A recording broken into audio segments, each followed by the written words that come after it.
ستایله راغلي یو. تاسو ټول په دا باندې خبر یاست چې موږ مخکې له تاسو سره میټینګ کړی دی د رسمي ټلګراف صاحب سره و. په دغه مجلس کې موږ یو میټینګ وکولی. په هغه میټینګ کې زموږ او ستاسو تر مابین یو مجلس وسولی د پښتونوالۍ د عزیزي د قرابت د مسلماني د انسانیت په خاطر د قانون باندې عمل درآمد کولو په خاطر له تاسو سره موږ په ډېره ښایسته وینا باندې یو مجلس وکول. او ستاسو لخوا هم موږ ته د خپلې وعدې راکولو یو اظهار وشو په دغه مجلس کې.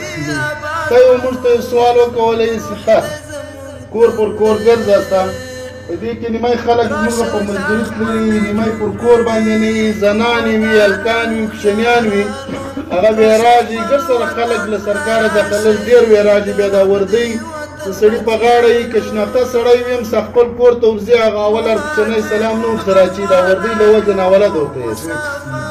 موږ د تاسو څخه دا خواست وکولی چې ښه دی موږ به ستاسو کورو ته نه درځو، موږ به تاسو نه پازابو.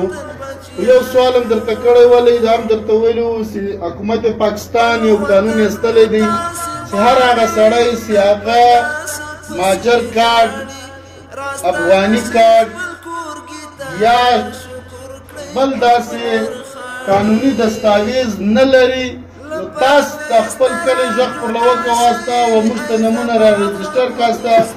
موږ به هغه خلک ډېر په عزت، په احترام او په اکرام باندې واستوو. له هغه بعد ستاسو لخوا څخه به خود ځینې خلک په خپله مرضي تللي. خو پارون موږ ته په کټوۍ کې ګرځېدلي وو. په ګرده کټوۍ کې موږ صرف یو پروت مطلب موږ ته نوم خپل رانه مشته کوي او موږ هغه واستولو. له دې څخه خو دا معلومېږي د کټوۍ آبادي تر 10,000 زیاته ده. په دې کې 28 کلي دي. په دې 28 کلي کې که زه اوس سروې شروع کړم، شاید زه به ډېر خلک راوباسم. په هغه کښې به تاسو هم را سره په تکلیف یاست، موږ به هم په تکلیف وي، وخت به هم ډېر غواړي. په علاقه کې کوچنیان او سپین ږیري سران خلک دا به هم په ګلیانو کې منډې راترنډې، یو به په یوه ګلۍ منډې ووي، په هغه پسې به پلیس منډې ووي، بیا به یې ونسي، بیا به یې ګاډۍ ته واچوي، بیا به زنانې راووځي، بیا به زړایي، بیا ما څخه پلانی بوتې، بیا پلانی بوتې، بیا به سرکار راسي.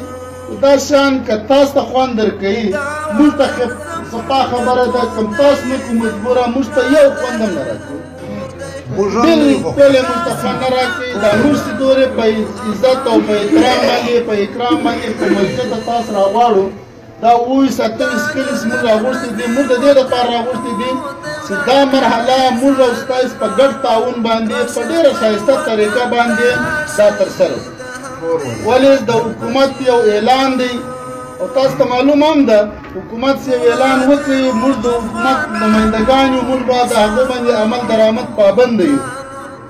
سرکار او موږ ته تنخواه په دغه راکوي. ها دا یوه خبره ذاتي طور موږ تاسو سره کوو. موږ د علاقې خلک یو، په موږ کې پښتونواله شته، مسلماني راکې شته، درد راکې شته. موږ ستاسو په مجبورانو باندې پوهېږو، د غربت هم ګورو. د حکومت یو اعلان شوی دی، موږ په هغه عمل درآمد کوو. موږ دا غواړو چې هغه عمل درآمد وشي، مسله نه ده، خو په یو ښایسته طریقه زموږ او ستاسو په ګډه باندې په مشترکه طریقه باندې وشي. او تاسو همسران د خپل کلي د خپل جمع تاسو نمایندګان یاست، تاسو ذمهواره یاست. په اول ورځ هم سوال درته راوړی دی، اوس دا سوال درته کوي.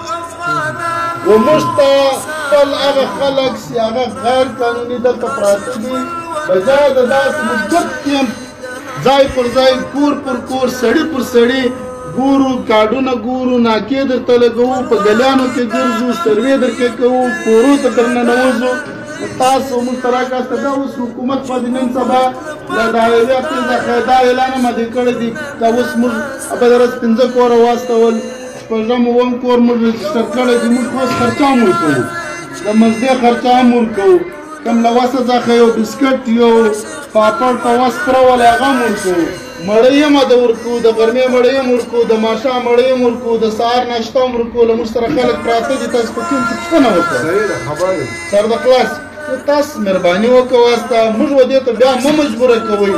موږ له تاسو سره هغه د سند او د پنجاب د پولیس رویاله تاسو سره اختیار کو موږ د بلوچستان پولیس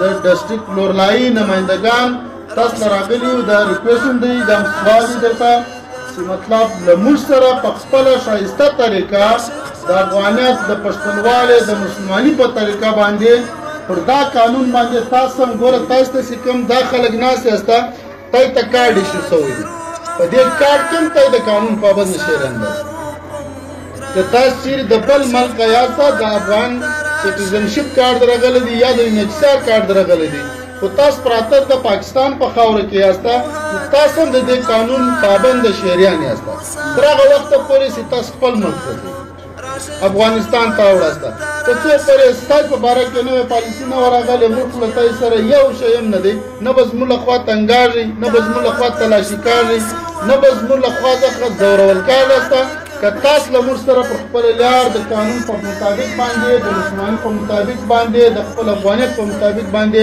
دا زموږ خبره در واخیستله زموږ له خوا به تاسو کته نه تنګاړسته ستاسو به ډېره مهرباني وي له موږ سره په دې کې تعاون وکړئ